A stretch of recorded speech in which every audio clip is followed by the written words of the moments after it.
por todos os benefícios. Pai, no nome de Jesus, somos gratos por organizar esse ambiente para nós, Senhor. Queremos aproveitar, nos ajude pela iluminação, haja luz, resplandeça a luz do Evangelho, que venha sobre nós, Senhor, daquilo que o Senhor reservou, nos abençoou. Estamos abertos para receber, Pai. Nossa definição é por você, nos definimos por Deus. Escolhemos você, declaramos tua vontade, bem-vinda. Queremos mesmo o batismo na tua vontade, imersos, tomados de toda a plenitude. Não julgamos ter alcançado, mas prosseguimos para alcançar. Nesta manhã é um bom tempo, uma boa oportunidade. Te damos a honra e a glória. Fique à vontade, tem a nossa admiração, a nossa apreciação. Te adoramos, Pai, no nome de Jesus. Aleluia, glória a Deus. Antes de sentar, fala com a pessoa que está do seu lado. Diga para ela que ela é bem-vinda, que ela fique pronta. Oh, aleluia, glória a Deus. Sejam bem-vindos, amém. Que maravilha, acampamento Verbo da Vida, 30 anos, amém? Quem estava aqui no primeiro? Fica em pé, quem estava aqui no primeiro? Oh, glória a Deus, tem um bocado de dinossauro aqui. Eu estava, que bênção, gente, parabéns, dá uma salva de palmas para esse pessoal, 30 anos, perseverando, aleluia. Que coisa maravilhosa, que movimento de Deus tem sido esse tempo, que veio por uma direção, estranha um pouco para o comportamento nosso naquele tempo, onde era comum as igrejas fazerem retiros, ao momento do carnaval a cidade fica muito agitada, vamos tirar a igreja, vamos para um sítio, vamos para uma granja, era assim a nossa prática. Pastor Bandi disse: não, nós não vamos abandonar a cidade, nós vamos ficar e nós vamos fazer um acampamento. Então vamos ficar na cidade e graças a Deus Campina Grande não tem carnaval, nem vai ter. Campina Grande tem acampamento, amém? Tem encontro dos filhos de Deus, outras igrejas também têm se reunido, estão de alguma forma se fortalecendo em Deus, demonstrando a sua busca. Que coisa maravilhosa. Não estamos competindo, estamos celebrando, amém? Aonde quer que tenha um filho de Deus, é nosso irmão e nós oramos para a sua edificação. Creio mesmo que Deus está realizando uma obra poderosa. Fico feliz demais pela participação, nossos cultos estão bem cheios, principalmente os da noite. Isso é uma demonstração que a gente está com uma fome, com uma sede, que só pode ser Deus agindo. Diga: Deus está agindo na minha vida. Glória a Deus. Queria ministrar uma palavra que tem vindo ao meu coração e me veio para compartilhar nesta manhã. Então queria simplesmente ser um porta-voz, ser um intérprete. A gente percebe que apesar da gente ter ou consciência que tem muita coisa, mas parece nos faltar o fechamento, muitas vezes uma instalação ela está completa, mas porque um fusível, que é uma pecinha pequena, ele vai determinar se aquilo vai funcionar ou não. E eu acredito que a gente já tem uma instalação bem feita, mas parece que está faltando um fusível, que vai dar o start, aquilo que Guto falou ontem do gás, se não tiver aquele start, aquela fagulha para gerar a explosão. E eu creio que Deus está com interesse de nos ajudar nesses finalmente. Nós não vamos ficar só rodeando, não. Nós vamos participar daquilo que Deus preparou. E olha que Ele já preparou há muito tempo. A gente é quem está atrasado, amém? Para esse banquete, para desfrutar dessa plenitude. Lendo esse livro da graça, O Poder do Evangelho, Estamos falando sobre experimentar o poder. A Bíblia diz, e é bom a gente ficar bem atento aonde o diabo mexe, porque parece que aonde ele mexe, parece não, com certeza tem um valor ali, tem um tesouro. E a Bíblia diz que o Deus desse século cegou o entendimento. Olha qual é o alvo de Satanás: o entendimento, né? Jesus, quando ele falou que a semente caiu em boa terra, são aqueles que ouvem a palavra e compreendem. Os que não compreenderam, a palavra não deu fruto. Então Satanás sabe, se você não compreender, se você não entender, por mais que você passe tempo, por mais que você viva uma vida religiosa, não vai chegar a frutificar, porque é uma estratégia de Satanás cegar os olhos do entendimento, para que não compreenda, para que não resplandeça a luz do Evangelho. O que é Evangelho? Poder de Deus. Deus nos evangeliza para o poder. Ele disse: eu vos dou poder. Deus quer a gente no poder. Você está comigo? Mas recebereis poder. Percebe que Deus tem intenção que o poder esteja sobreagindo em você. Então o diabo, ele sabe que essa junção pode gerar um movimento incontrolável do reino das trevas não poder mais exercer o seu domínio e a gente poder ser o que Deus sempre quis: igreja gloriosa, sem mácula, nem ruga, nem coisa semelhante. Esse autor, ele comentou uma coisa e me ajudou muito, né? Me trouxe um despertar. Ele fala que a gente ainda insiste, né? Principalmente depois que nascemos de novo, isso criou um conceito de valor. Não quer dizer que não tenha importância, mas tem o seu lugar na ordem certa. E ele dá um exemplo, né? Todos nós não questionam um pecador se convertendo. Quem aqui, evangelizando, quis saber o histórico da pessoa para poder dar o veredito? Você pode receber Jesus ou não?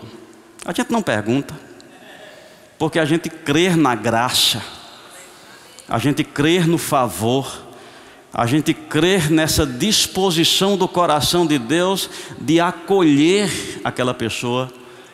Então a gente evangeliza sem essa preocupação. E se porventura ela dizer: eu matei um, você disse: é grave ter matado, mas diante de Deus para a salvação, Deus não leva em conta. Ah, eu roubei muita gente. Ah, eu fui ruim com os meus pais. E a gente, confiando na graça, assegura aquela pessoa: está tudo bem, né? O amor de Deus está sobre você. Você está comigo? Aí o autor diz aqui: o nosso problema é quando a gente nasce de novo. Amém? A gente nasce de novo com esse benefício, mas depois não faz mais uso dele, porque agora parece que a gente é aceito por Deus pelos nossos acertos. Ou seja, se eu jejuar, então eu vou para o culto com expectativa, que agora eu tenho crédito para receber alguma coisa de Deus. Se eu ler a minha Bíblia sem falhar um dia, agora sim, eu vou para a igreja confiante, porque eu fiz algo. Então, a igreja vive essa timidez, porque a maioria de nós não consegue corresponder um padrão de justiça que a gente entende. Então a gente vem para os cultos com timidez. E é muito comum a gente estar cultuando debaixo de condenação, tentando lidar, né, com esse fio desencapado, consumindo a nossa energia. Ah, eu não mereço. Quando você tenta levantar a mão, baixa essa mão. Lembra não o que tu fez ou deixou de fazer essa semana, e mais uma vez está lá. Você quer cantar em línguas? Quem é tu cantar em língua? Quer ser hipócrita, é? E mais uma vez estamos uma igreja tímida, sem a ousadia. Abre comigo em Romanos capítulo 5, porque a gente tem que crer na Bíblia. A Bíblia é o documento oficial. Se tiver pela Bíblia, está bem. Aleluia. Romanos capítulo 5, versículo 8, diz assim: mas Deus prova o seu amor para conosco, pelo fato de ter Cristo morrido por nós, sendo nós ainda pecadores. Quando foi que Cristo morreu por nós? Para responder os nossos acertos, a nossa perfeição. Não, Cristo morreu por nós, sendo nós ainda pecadores. Você aceita bem isso? Cristo fez por nós, Deus nos amou quando nós éramos ainda pecadores. Só que o versículo 9 diz assim: logo muito mais agora. E essa parte que Satanás quer que você não perceba, porque logo muito mais agora, sendo, justificado. Logo muito mais agora, sendo justificado pelo seu sangue, seremos salvos por ele da ira. Eu não estou falando aqui, e quem usa de malícia no Evangelho não é meu público. Então não é você que eu quero alcançar. Você já está enganado e obstinado no engano, você vai lidar com o juízo nessa situação. Eu estou falando para pessoas bem intencionadas. Pessoas que não têm usado da liberdade para dar lugar à carne. Eu não estou falando para pessoas mundanas que querem ter o status de igreja. Não, estou falando para crentes sérios, nascidos de novo, que querem agradar a Deus, mas que estão sofrendo esse engano de Satanás, tirando a sua dignidade, porque está conjugando ao que você fez para merecer. O que eu fiz para merecer? Eu não jejuei, então não mereço. Eu não orei, então não mereço. Eu não evangelizei, então não mereço. E a maioria dos filhos de Deus não presta um culto completo, porque estão debaixo de condenação. Quando na verdade Deus compreende muitas dessas limitações e a graça dele continua sendo favor sobre as nossas vidas, logo muito mais agora. Se foi quando pecador, logo muito mais agora.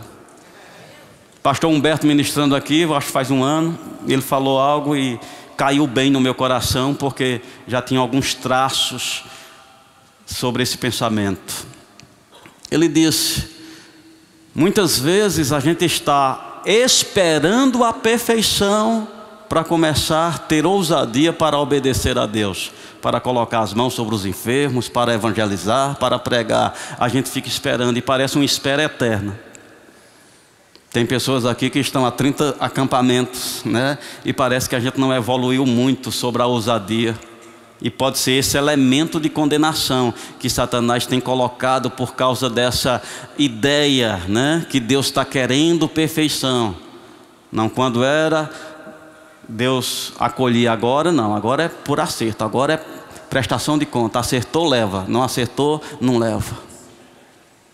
E a gente fica com essa vida limitada. E Humberto falava, essa ideia de ser perfeito para começar a servir a Deus, ele disse, não bate com as Escrituras. E ele apontou algo, eu achei interessante. Ele disse, a pesca milagrosa, tão conhecida,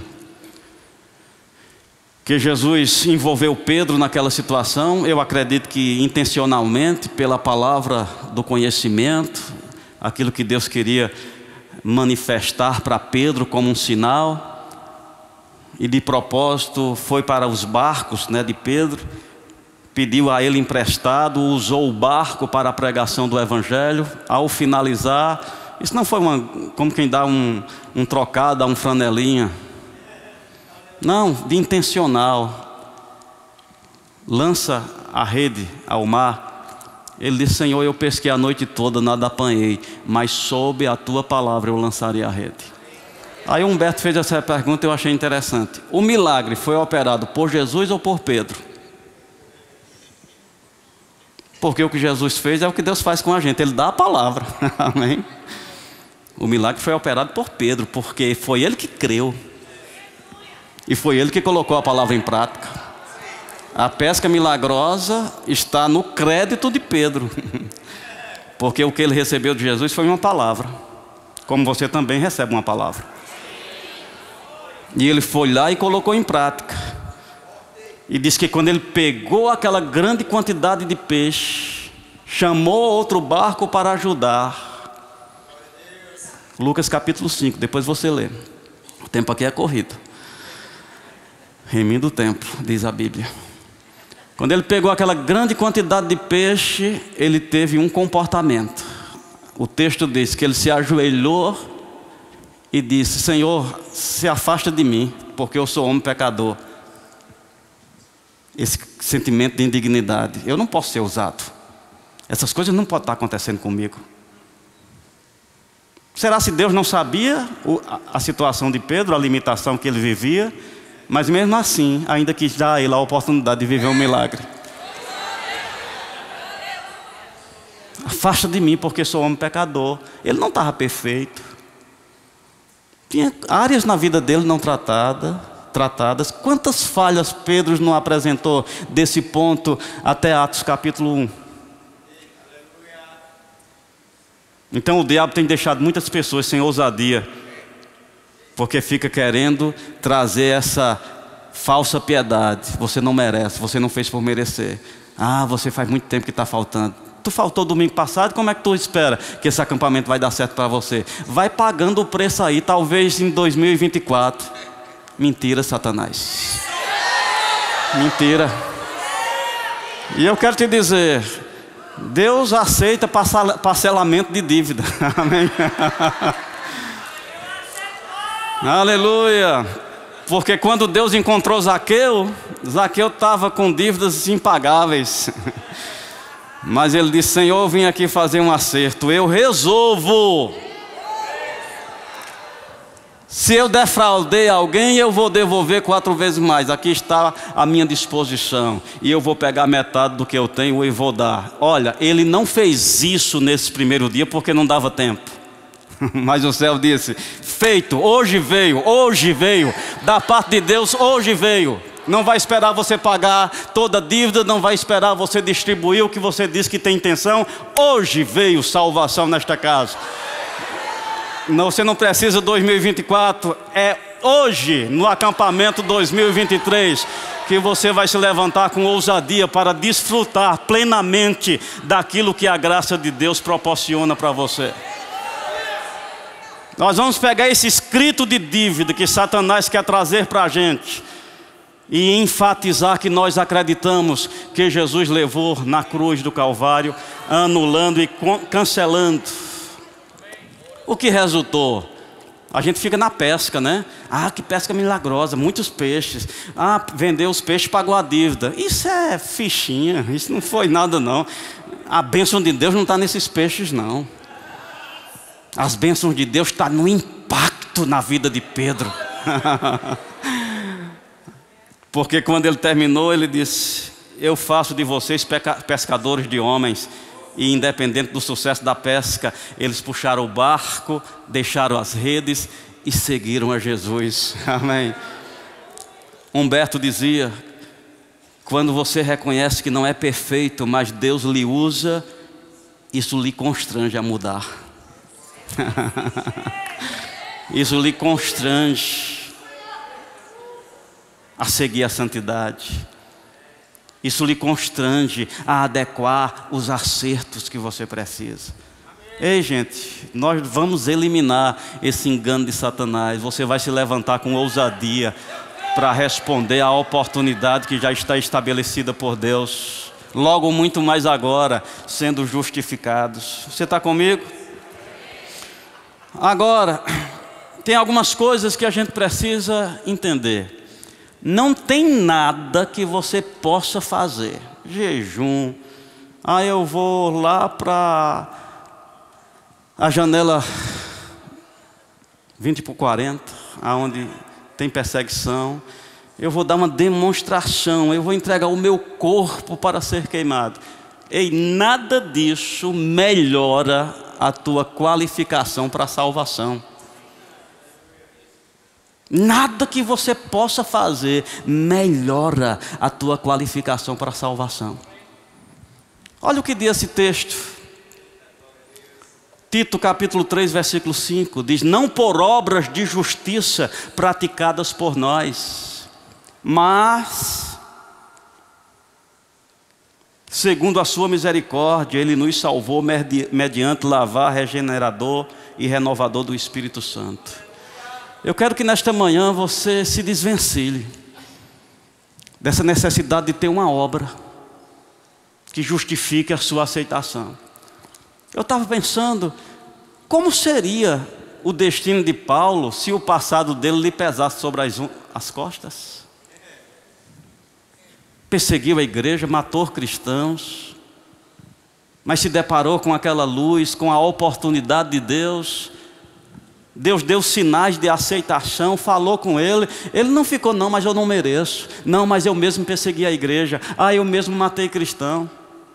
Não, as coisas velhas se passaram, tudo se fez novo, logo muito mais agora, sendo justificado. Levantou a cabeça, pregou com ousadia, fez a obra. Deixa eu te dar uma dica, eu já sofri isso, você não tem que sofrer. As características da personalidade nas quais eu andei, tem traços de timidez. E quando eu falo timidez, eu não estou nem falando da personalidade, eu estou falando dessa timidez espiritual que é a mais danosa. Tem pessoas que é extrovertida, mas tímida espiritualmente. Quando se depara com uma coisa, pastor, ore por mim, irmão, ora aqui por mim. Por que mesmo você não ora? Tímido. Deixa eu te dar uma dica. Eu vivi os primeiros 6 anos da minha vida cristã muito retraído.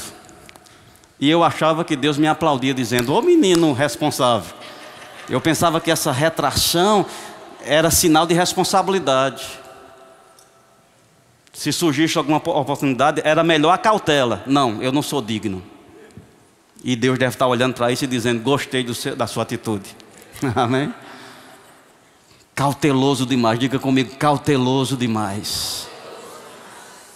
Aí 6 anos eu não vi muita sinalização da aprovação de Deus por esse comportamento. Depois eu fui olhar na Bíblia. Deus é mais do lado dos intrépidos do que dos cautelosos demais. Amém? Você vai ver Pedro dizendo: Senhor, se é tu mesmo, manda eu ter contigo.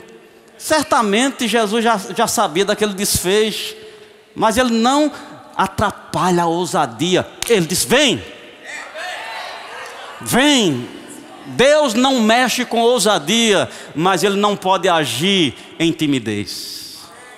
Então isso que você chama de cautela, isso que você chama de responsabilidade, eu não levanto as mãos porque eu sou cauteloso demais. Vá que eu não fiz por merecer. Então é melhor essa posição de humildade. Ou algemado. Amém. Não levanta as mãos, né? Eu acho que a gente aprendeu pelas imagens de escultura, que a gente inclina a cabeça um pouquinho, penda assim, e é a nossa ato de contrição e piedade. Amém? A Bíblia diz que a gente parece com um objeto de adoração. E se alguém levanta a mão, você diz: não, isso é, lá no Ceará diz espilicute, né? Muito assanhado, muito... se ri, isso é irreverência na igreja. Vai ficando nessa cautela demais e vai ver onde vai dar. Eu passei 6 anos nesse ponto de ônibus e não passa ônibus. Amém. Depois eu entendi que era melhor ser ousado, acreditar, deixar de lado esse peso. Eu não mereço, não fiz nada por merecer. E logo muito mais agora sendo justificado. Ousado, intrépido, desfrutando dessa graça, desse favor de Deus. Você está comigo? Então não é por obras que fizemos que justifica esses nossos acertos. Mas vamos lá. Me veio essa imagem, eu trouxe. Isaías não veio, eu aproveito para tomar o lugar dele aqui. Amém? Ele quem gosta desse negócio, né? Isso é fio, ó. Isso aqui é o responsável por transmissão da nossa energia, fio de cobre, um bom condutor. E se isso aqui tivesse ligado na tomada, isso aqui estava vivo. Amém? Se eu pegar outro fio e enrolar ele aqui, nessa parte aqui, não vai acender e não vai ligar nada, porque ele está isolado. Sabe a imagem que veio? Pessoas estão pegando essa condição que foi dada por Deus. A tua natureza, ela já é santa. Você é justiça de Deus. Está tudo direitinho. Não foi você que fez. E as tuas obras não vai colocar mais nenhum fiozinho desse aqui não. O que Deus tinha de fazer já foi feito. Você já é o que vai ser. Você não tem como mudar a sua estrutura de justiça. Você é justo. Você é aceito por Deus. Da parte de Deus você já está pronto para começar. Pronto para agir desde o dia que você nasceu de novo. O que tem acontecido? A Bíblia diz em Mateus capítulo 20, Lucas 21, versículo 34. Acautelai-vos por vós mesmos, para que nunca suceda que o vosso coração fique sobrecarregado com orgias, embriaguez e das preocupações deste mundo. Não é Deus que está causando isso. Às vezes a gente pensa, eu pequei e agora Deus está contra mim. Eu pequei, agora Deus não me ama mais. Eu não vim para a igreja e agora Deus está me olhando com aquele olhar de fulminante de repreensão. Por que você não veio domingo passado? Né? Onde na verdade não tem nada disso. Eu acho que foi nesse livro que ele diz assim: quando você peca, Deus não diminui o seu amor por você, não. Ele continua lhe amando do mesmo jeito. O que você cria é uma condição em você. Não é em Deus que você cria.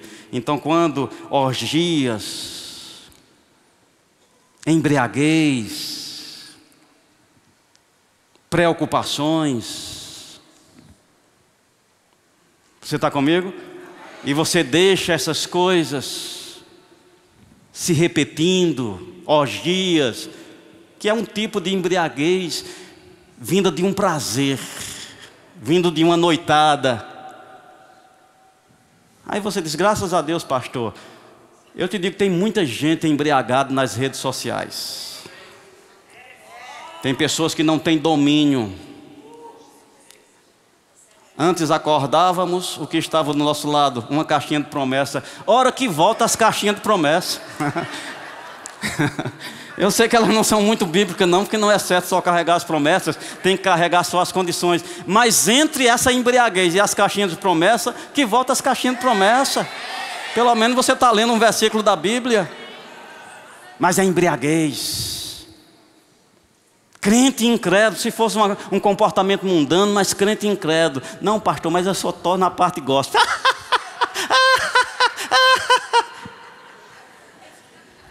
Vai vivendo isso aí, embriaguez, orgias, preocupações. Você está comigo? Aí você começa a ter saudade.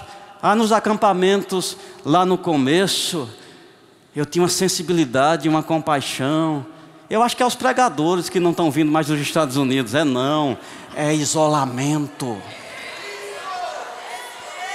São iniciativas que houve nesse curso, que foi criando essa crosta de resistência, e agora a gente está no meio da glória de Deus, mas não consegue mais faísca, não consegue mais calor, não consegue mais luz, não consegue mais nada, e você diz, está fraco agora. Ei, Deus não mudou sua estrutura, Deus não mudou a sua disposição, e não estamos diferentes na nossa estrutura interior. Agora os cuidados e as fascinações e as demais ambições isola. Tem muita gente que está com saudade do choro que tinha no passado. E fica perguntando, por que eu não estou mais sensível? Orgias. embriaguez, coisas mundanas que foram tendo a tua aceitação e hoje faz parte do teu dia a dia, recebe teu culto. E o de Deus, não estou na igreja, mas por obrigação, não com prazer. Quer saber se o de Deus está vivo? É quando você suporta o que faz no mundo e tem prazer em Deus. O que fazer? A Bíblia diz: desembaraçando de todo peso e pecado que tenazmente nos assedia, para correr a carreira. Eu quero que você tome posições. Não fica adiando não, faz como Zaqueu. Hoje eu resolvo dar a devida prioridade, eu resolvo colocar Deus na devida posição, eu resolvo reconhecer. Quero finalizar, está tendo um movimento tão poderoso, é apenas uma faísca, mas eu queria mostrar um pouquinho disso, para a gente encerrar. Alguns jovens, sem pretensões, decidiram orar. Na verdade, eu estava lendo um relato, diz que eles são obrigados a ir para essas aulas religiosas. Mas ultimamente, quando terminou, que chamaram o coro para cantar a última música, um mover do Espírito veio sobre eles, e eles se sentiram debaixo de uma contrição, e não quiseram sair, e ficaram mais um pouquinho, mais um pouquinho, mais um pouquinho. Já fazem 10 dias, me parece. 16 dias, um culto ininterrupto, iniciado apenas por jovens que decidiram louvar ao Senhor. Sensibilidade, fios desencapados, com sensibilidade à presença. Coloca aí, só para a gente, o louvor volta aqui, Maneco vai subir com o louvor. Oh, aleluia.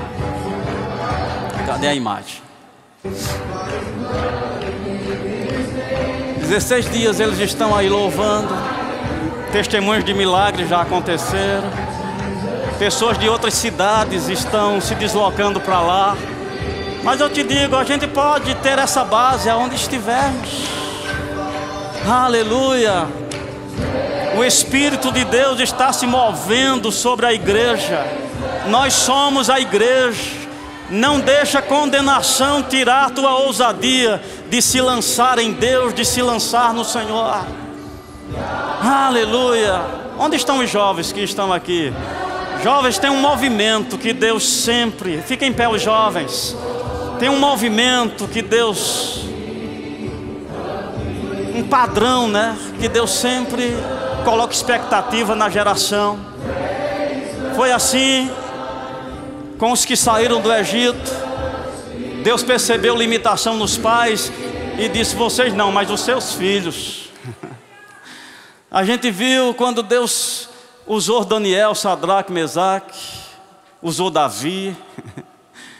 Quantos jovens Deus tem usado? Vou orar por você.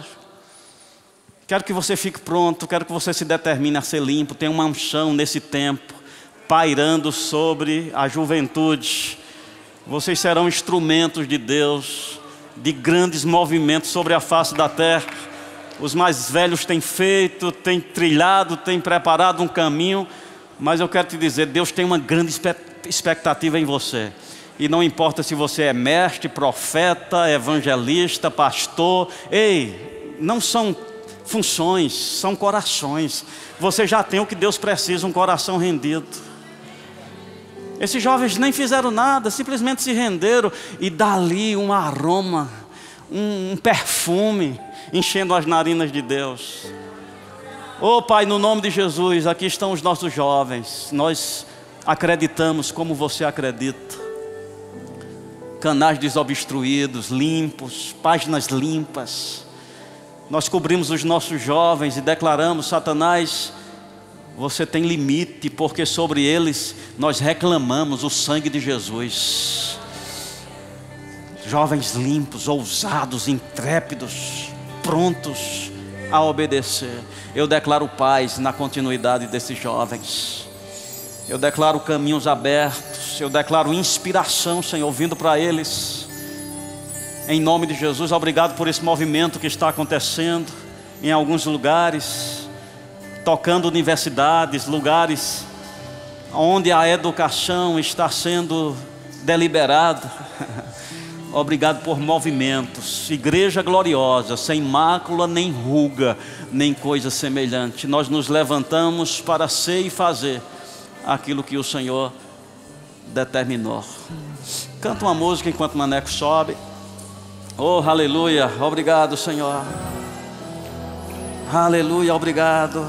Aleluia, aleluia.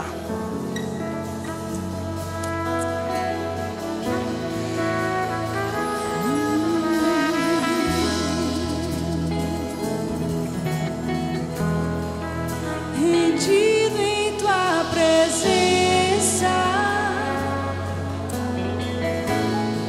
só quero estar sentado aos teus pés e me prostrar nesse momento santo, nunca mais sair. E eu não busco